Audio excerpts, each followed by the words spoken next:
Hey, what's up guys? In this video, we're gonna talk about how to create a checklist or a process to make sure your service advisors provide a customer experience that's consistent every single visit. You play to win the game. Hello? You will not win because I will not lose. Can't be touched.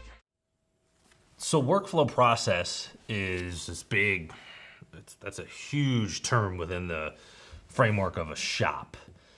You know, and I always think of workflow, right, as, you know, there's technicians, there's service advisors, there's administrative staff, there's owners, there's managers, there's inventory, there's, right, like there's so many things that occur within the workflow process.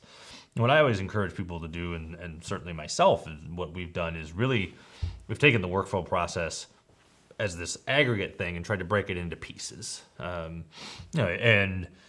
So one of the things that we really focus on is the workflow process for essentially the service advisor, right? What should, when, you know, a customer brings in and you answer the phone, like what should that look like all the way through, right? To, looked at the customer and genuinely thank them at the back end, right? So they have the phone call, the walk-in, the sales presentation, the prepping after the car is completed, the actual cashing out process, and then like, what's the last thing you do in this process between the service advisor and the customer? And that probably looks different for every shop. You know, in some shops, I mean, they might have the service advisor call 2 days later to do a follow-up call with the customer, right? To me, that would be part of the workflow process between the service advisor and the customer. So we put together a checklist that we follow, you know, and it starts, you know, and it looks just like this.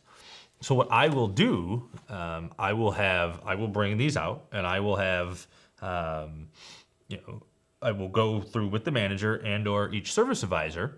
Hey, walk me through this ticket, right? Did you use the appointment pathway to gather the proper information and set the appointment, right?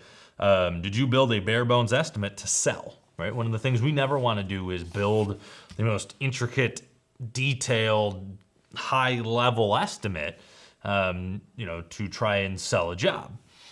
We don't want to leave any parts off, but we're not going to go overboard and try and, nail down all of the finer details before we make the phone call. Because often, right, I mean, we've all been there, the customer doesn't buy and you just wasted 12 minutes trying to craft this beautiful looking, repair order to sell to a customer. It's not relevant, right? You should do all of that after you've made the sale. On here we have called customer at predetermined follow-up times, 12 and 4, right? Did you actually do that?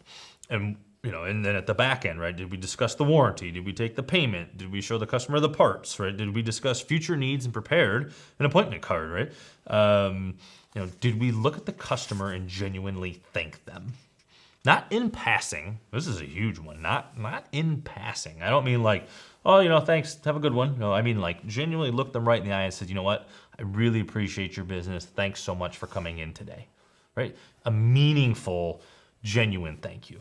That's huge. Not the point of this video, but what I want you guys to do and what I encourage you guys to do, and I'll post this and you guys can have this, is really think about all of the steps that you want in that process. And start there, right? Just think of all the steps, not whether you can execute them right now, but all the steps you would like to see in the process. And then you start working at it, right? And that'll evolve, that'll change, and this is something that I used in my smaller shop. I don't actually use this in my larger shop. We go through a bit of a different process. But once you start documenting it, you will start to think about all of the things that need to happen. And if you have 1 or 2 service advisors, this is actually something very easy to train, very easy to use, very easy to follow up on, very easy to enforce. Hit me up on this. Let me know what you guys think of this.